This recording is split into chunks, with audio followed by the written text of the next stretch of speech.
श्री शिवाय नमस्तुभयम।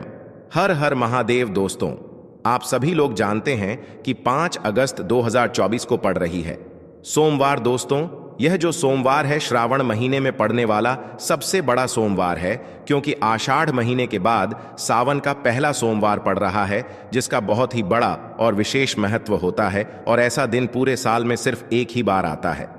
और दोस्तों, आप सभी लोग जानते हो कि सोमवार का अगर सबसे बड़ा कोई उपाय है तो वो 7 दूर्वा वाला उपाय है। तो दोस्तों, इस सावन के पहले सोमवार के दिन आप लोगों को इस 7 दूर्वा वाले उपाय को जरूर करना है। बहुत सारे लोग होंगे जिन लोगों ने इस उपाय को ना किया हो, मतलब पूरा साल निकल गया, उन्होंने किसी भी दिन इस लंग वाले उपाय को ना। दोस्तों, आपके पास एक आखिरी मौका बचा हुआ है, जो कि 5 अगस्त के दिन है। तो इस दिन आप लोगों को इस वाले उपाय को जरूर कर लेना है। भले ही आपने पूरे साल भर इस उपाय को ना किया हो, पर अगर आपने इस श्रावण महीने के सोमवार के दिन अगर इस वाले उपाय को कर लिया तो आपको इस उपाय को करने का वह फल मिलेगा जिसकी आपने कभी कल्पना भी नहीं करी होगी। इसीलिए आप लोग इस वाले उपाय को एक बार जरूर कर लेना, ताकि आप लोगों के हाथ से यह मौका ना जा सके और आपको इस उपाय को करने का फल मिल सके।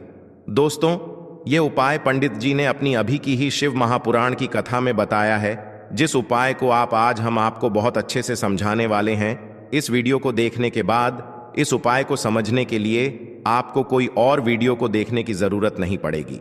तो चलिए दोस्तों, उपाय को शुरू करते हैं।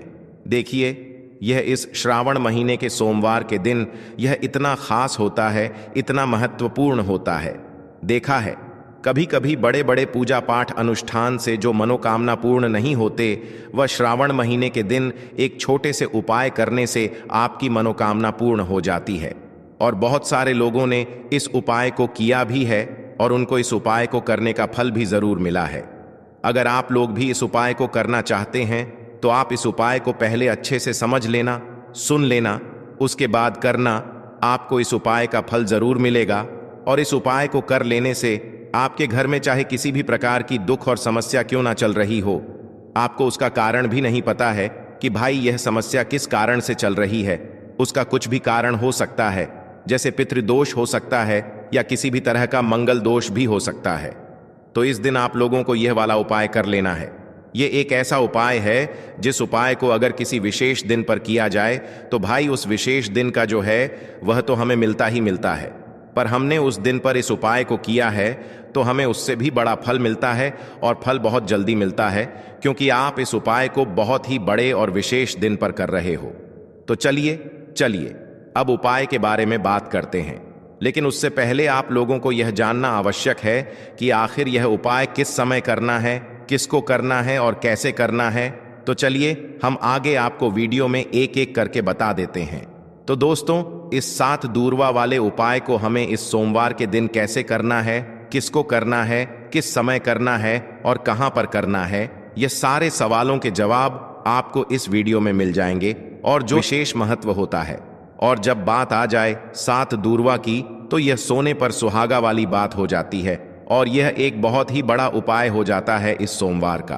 तो अब दोस्तों, इस 7 दूर्वा वाले उपाय को आखिर करना किसको है, सबसे पहले हम लोग वह बात जान लेते हैं। तो देखो, घर की जो बड़ी माताएं बहनें होती हैं, उन माताओं बहनों में से कोई भी एक बड़ी माता बहन इस वाले उपाय को कर सकती है। और दोस्तों, अगर आप चाहें तो अपने घर में से सभी सदस्यों को भी इस उपाय को करवा सकते हैं। अगर किसी व्यक्ति की खुद की कोई मनोकामना है, खुद की कोई दुख और परेशानी है जो कि वह अपने लिए ही करना चाहता है इस वाले उपाय को, तो वह खुद अपने लिए भी कर सकता है। बाकी अगर कोई घर में से ऐसा है जो कि अपने ने पूरे घर परिवार की सुख और शांति के लिए यह वाला उपाय करना चाहता है, तो भाई वह भी कर सकता है, उसमें भी कोई दिक्कत वाली बात नहीं है। कहने का मतलब यह है कि इस उपाय को हर एक सदस्य भी कर सकता है, और पूरे घर परिवार के सदस्य के लिए घर की बड़ी माताओं बहनों में से कोई एक माता बहन भी कर सकती है। माताएं बहनें अगर घर में उपस्थित ना हो या वह यह वाला उपाय ना कर पा रही हो, तो फिर घर का कोई बड़ा सदस्य भी इस 7 दूर्वा वाले उपाय को कर सकता है, चाहे फिर वह पुरुष ही क्यों ना हो, उसमें कोई भी दिक्कत वाली बात नहीं है। अब दोस्तों, इस लंग वाले उपाय को हमें करना कहां पर है? देखो, हमें शिवलिंग के पास में जाकर करना है। बहुत सारे लोग प्रश्न करते हैं, हर एक उपाय को करते समय क्या हम इस उपाय को घर पर या मंदिर में कर सकते हैं?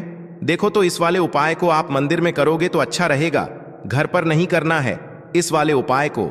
उसके बाद में दोस्तों, जो अगला प्रश्न निकल कर आता है वो यह आता है इस उपाय को लेकर कि आखिर इस उपाय को हमें किस समय करना है, सुबह के समय करना है कि शाम के समय करना है। तो देखो, इस वाले उपाय को आप लोग सुबह के समय भी कर सकते हो और शाम के समय प्रदोष काल में भी कर सकते हो। अब अगर आप पूछो कि भाई सबसे उत्तम समय कौन सा रहेगा इस 7 दूर्वा वाले उपाय को करने का, तो हम आपसे बस यही कहेंगे कि इस उपाय को आप शाम के समय करेंगे तो ज्यादा बेहतर होगा। बाकी अगर सुबह के समय भी करेंगे तो भी अच्छा होगा, उसमें कोई भी दिक्कत वाली बात नहीं है। तो अब दोस्तों, जो अगली सबसे बड़ी और महत्वपूर्ण बात आती है वह यह आती है कि सुबह अगर हम उपाय को करेंगे तो हमें कितने बजे से लेकर कितने बजे तक के बीच में करना है, और शाम के समय प्रदोष काल में करेंगे तो हमें कितने बजे से लेकर कितने बजे के बीच में करना है। तो देखो, सुबह जितनी जल्दी हो सके आप उपाय को करने की कोशिश करना। बाकी अगर किसी कारणवश लेट भी हो जाओ, थोड़ी देर भी हो जाए, तो 10 या 11 बजे तक भी आप उपाय कर लेना, पर 12 बजे से ज्यादा देरी ना हो, ठीक है? इस बात का ध्यान रखना। उसके बाद में दोस्तों, अगर शाम के समय प्रदोष काल की बात करें, प्रदोष काल का जो समय होता है वह शाम के 6 बजे से शुरू हो जाता है। मतलब शाम के 6 बजे से लेकर 7 बजे के बीच का जो समय होता है, यह समय प्रदोष काल का समय होता है। पर अभी जो मौसम चल रहा है, इस मौसम में जो है शाम बहुत देरी से होती है, तो आप इस उपाय को 7 हाथ या 8 बजे के बीच में भी कर सकते हो। मतलब शाम के 6 हाथ बजे से रात 8 बजे के बीच में आप कभी भी इस वाले उपाय को कर सकते हो, उसमें कोई भी दिक्कत वाली बात नहीं है। परंतु सोमवार के दिन कोशिश करना कि समय के अंतर्गत ही कर लो। किसी कारणवश ना कर पाओ तो थोड़ा देरी से भी कर सकते हो, आपको उपाय का फल जरूर मिलेगा। देखिए, इस वीडियो में जितने भी उपाय हम आपको बताएंगे सभी उपाय सरल है। देखो, गुरुजी ने कहा है कि सोमवार के दिन आपको 7 दूर्वा वाला उपाय तो अवश्य ही करना चाहिए। वीडियो के अंतिम में आपको उपाय बताया है जो आपको करना है। देखो, आगे बढ़ने से पहले वीडियो को एक लाइक जरूर करें। देखो, सबसे पहला उपाय, यदि आपके जीवन में कर्जा बहुत अधिक है, आपके जीवन में संकट बहुत अधिक रहते हैं, आपके ऊपर बहुत अधिक विपदा आ रही है, बार बार आपको अपने व्यापार में और अपने धन में हानि देखने को मिल रही है, यानी कि आपको प्रत्येक कार्य में हानि हो रही है, तो आपको यह उपाय करना चाहिए। इस उपाय को करने के लिए आपको 2 चीजों की आवश्यकता होगी। सबसे पहले है दूर्वा। दूर्वा आप जानते हो जो कि भगवान गणेश जी को समर्पित होती है, तो आपको वो दूर्वा की आवश्यकता होगी। साथ ही में एक लोटा जल की आवश्यकता होगी। और आप जब भी उपाय को करें, जी दिन भी आपको करें, तो आपको प्रातः कल सुबह सुबह ही सुबह वो करना है। इस बात का विशेष रूप से आपको ध्यान रखना है, ठीक है? तो आपको एक दूर्वा लेनी है। अगर आधा दूर्वा भी मिल जाती है तो भी कोई दिक्कत नहीं है, बस आपको दूर्वा लेनी है। अगर ज्यादा ना मिले तो उसे स्थान पर एक दूर्वा भी ले सकते हैं। दूर्वा आपको आसानी से कहानी पर भी मिल जाएगी। बस याद रखिएगा, शुद्ध दुर्भाइएगा और मतलब उसे शुद्ध करके ही उपयोग में लीजिएगा, है ना? तो आपको करना क्या है, एक दूर्वा या एक से ज्यादा भी दूर हुआ आप लोग ले सकते हैं, तो एक दूर्वा अपनी ले लीजिए।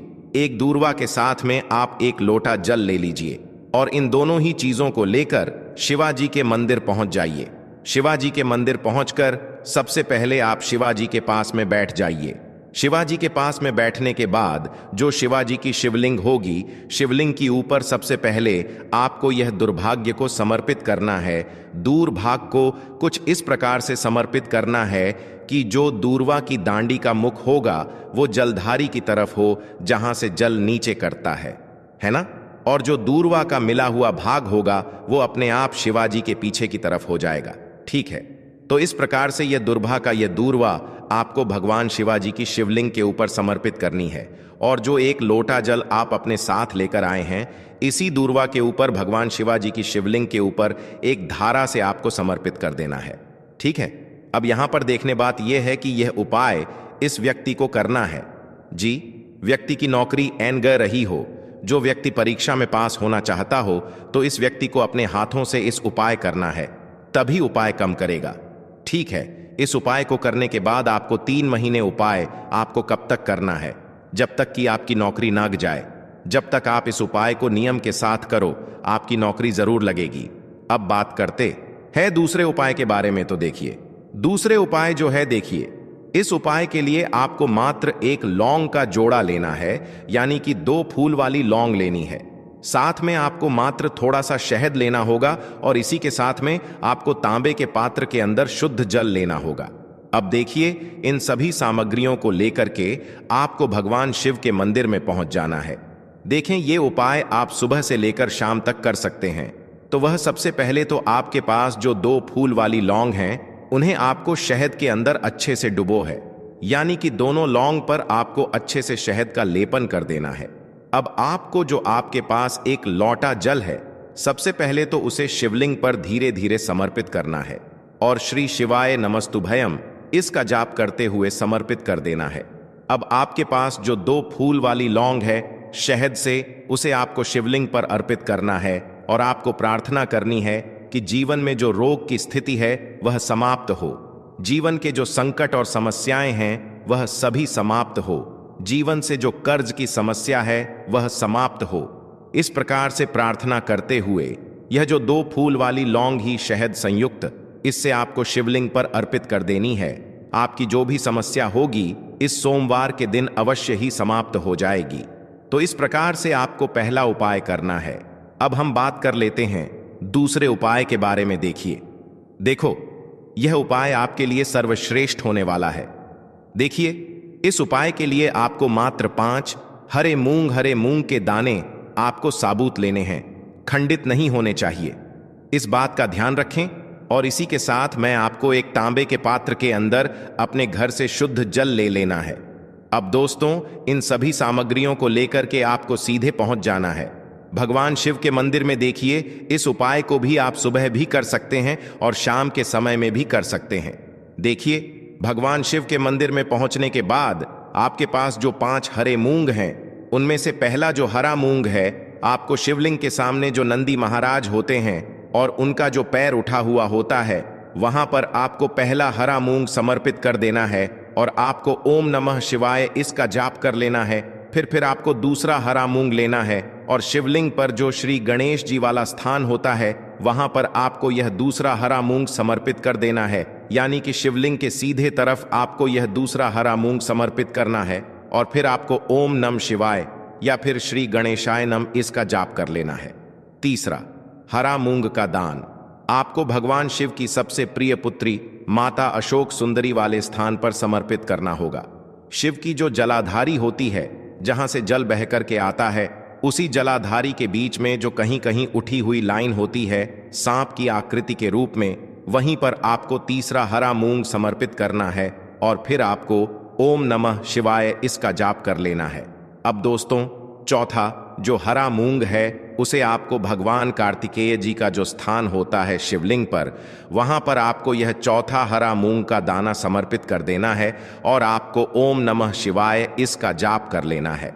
अब दोस्तों, आपके पास जो 5वां और अंतिम हरा मूंग बचा हुआ है, उससे आपको उससे जल के पात्र के अंदर डाल देना है और इस हरे मूंग से युक्त जल से आपको भगवान शिव के शिवलिंग का अभिषेक कर देना है। जल आपको बिल्कुल धीरे धीरे समर्पित करते जाना है और लगातार आपको शिव महापुराण के मूल श्री शिवाय नमस्तुभ्यम इसका जाप करते रहना है।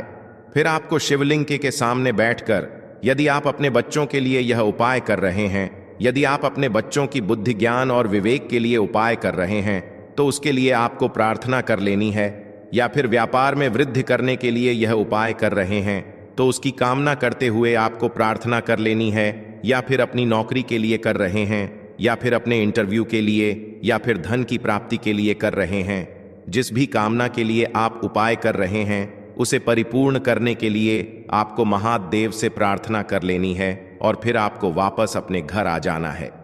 पूज्य गुरु जी ने कहा है कि जो भी व्यक्ति इस उपाय को कर लेता है, तो यकीन मानिए आपके जीवन की जो सारे संकट, कष्ट और बाधाएं ही वह सभी समाप्त होंगे। अब हम बात करते हैं अगले उपाय की। इस उपाय के लिए आपको एक दीपक लेना है। दीपक आप मिट्टी का भी ले सकते हैं और शुद्ध आटा मढ़कर उसका दीपक भी आप तैयार कर सकते हैं। दीपक के अंदर गोल बाती का प्रयोग करना है और दीपक के अंदर आपको शुद्ध घी का प्रयोग करना है। इसी के साथ मैं आपको मात्र एक फूल वाली लौंग लेनी होगी। अब यह एक दीपक और एक फूल वाली लौंग लेकर के सीधा आपको पहुंचना होगा बरगद के वृक्ष के वहां पर। देखिए, सबसे पहले तो आपके पास जो एक फूल वाली लौंग है उससे आपको बरगद के वृक्ष की जड़ में समर्पित करना है। देखिए, अगर आपके जीवन में कोई भी बड़ा संकट आने वाला है, कोई भी बड़ा कष्ट आने वाला है, तो वह इस उपाय के माध्यम से दूर होने वाला है। महादेव की विशेष कृपा रहेगी कि जो भी संकट आपके जीवन में आने वाला होगा वह भी दूर हो जाएगा। तो आपको एक लौंग समर्पित करनी है बरगद के वृक्ष की जड़ में, और वहीं पर आपको जो है गोल बाती वाला दीपक जो आप लेकर के गए हैं उससे भी वहां पर प्रज्वलित कर देना है। वट केयर करते हुए देखिए, जब भी आपको जीवन में इस साल लगने लगे कि आपके जीवन में कुछ भी अच्छा नहीं चल रहा है, तब भी आपको ई उपाय करना है। तो इस प्रकार से आपको यह उपाय करना है। अब हम जान लेते हैं चौथे विशेष उपाय के बारे में। देखें, यदि आपके विवाह में, शादी में कोई भी समस्या आ रही है, यदि आपका जो कर्ज है वह दिन पर दिन बढ़ते ही जा रहा है, तो आपको यह चमत्कारी उपाय करना चाहिए।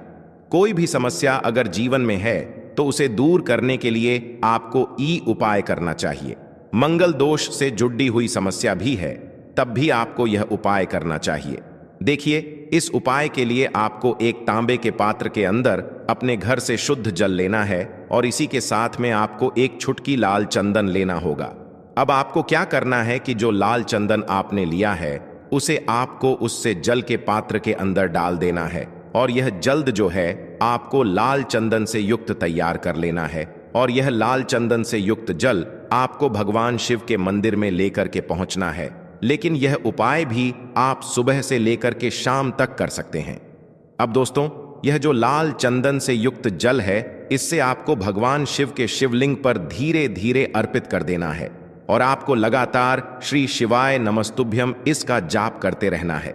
देखिए, यदि आपके जीवन में विवाह से युद्ध समस्या चल रही है तो आपको मंगलेश्वर महादेव का स्मरण करना है, और जीवन में अधिक कर्ज की समस्या है तो आपको आरण मुक्तेश्वर महादेव का स्मरण करना है। देखना, एक दिन आपकी सब तरह की समस्या जल्दी ही समाप्त हो जाएगी। तो इस प्रकार से आपको यह चौथा उपाय करना है। अब हम जान लेते हैं अंतिम और पांचवें उपाय के बारे में। देखिए, सोमवार का दिन है और हनुमान जी भगवान शिव के रुद्र अवतार हैं, तो यह उपाय और भी खास हो जाता है। तो यह जो उपाय है विशेषकर आपको हनुमान जी के वहां पर ही करना होगा। देखिए, जब भी आपको ऐसा लगने लगे कि आपके जीवन में जो कर्ज है वह समाप्त ही नहीं हो पा रहा है, दिन प्रतिदिन बढ़ते ही जा रहा है, कष्ट जो है वह दिन प्रतिदिन बढ़ते ही जा रहे हैं, कष्ट जो है वह समाप्त ही नहीं हो पा रही है, यानी कि जीवन में जब भी कोई विपदा आती है, संकट आता है, तो हमें संकट मोचन हनुमान जी के मंदिर में जाना चाहिए। लेकिन यह उपाय बहुत ही खास है। इस उपाय के लिए आपको एक चौमुख दीपक तैयार करना होगा। आपको एक दीपक लेना है। दीपक के अंदर 4 बातियां, बाती के लिए आपको मोली वाला धागा आता है कलावा का, उसकी भी बना सकते हैं, या फिर आप सफेद रुई की जो बत्तियां हैं उन्हें भी बना सकते हैं। अब आपको लेना है एक कटोरी सरसों का तेल, और अब इस दीपक के अंदर या तो आपको चमेली का तेल डालना है, या फिर जो आपने एक कटोरी सरसों का तेल लिया है उसमें आपको सरसों का तेल डालना है, और इसी के साथ में आपको मात्र एक फूल वाली लौंग भी लेनी है। देखिए, अब जो ये दीपक है और लौंग है, इन दोनों का आपको हनुमान जी के मंदिर में लेकर के पहुंचना है। अब सबसे पहले तो यह जो चौमुखी दीपक है, इसे आपको हनुमान जी के सामने प्रज्वलित करना है। दीपक को प्रज्वलित करने के बाद आपको वहीं पर एक बार हनुमान चालीसा का पाठ करना है, या फिर आप आरण मोचक मंगल स्तोत्र का पाठ भी कर सकते हैं। अब आपके पास जो एक फूल वाली लौंग है उनसे आपको अपने सीधे हाथ में रखना है। आपको प्रार्थना करनी है हनुमान जी से कि जीवन की जो भी संकट है, विपदा है, वह सभी आपकी कृपा से दूर हो। और यह जो एक लौंग है, इससे भी आपको उससे चौमुखी दीपक के अंदर डाल देनी है और अपनी मनोकामना बोल देना है। गुरुजी कहते हैं कि कुछ दिनों में ही आपकी सब मनोकामना पूरी हो जाएगी। तो इस प्रकार से यह सुंदर सा और सरल सा उपाय करना है। देखो, आज की वीडियो में हमने आपको जितने भी उपाय बताए हैं, सभी उपाय बहुत ही सरल है जो आपको करने हैं। देखना, आपके जीवन के सारे संकट और कष्ट दूर होंगे। और गुरुजी ने कहा है कि सोमवार के दिन आपको चौमुख दीपक वाले उपाय को आपको अवश्य ही करना चाहिए। इससे आपके जीवन से चारों तरफ से आने वाले संकट दूर हो जाएंगे। तो दोस्तों, आज के इस वीडियो में हमने आपको 5 महा उपाय बताए हैं। जो भी आपको आसान लगे वह आप कर सकते हैं।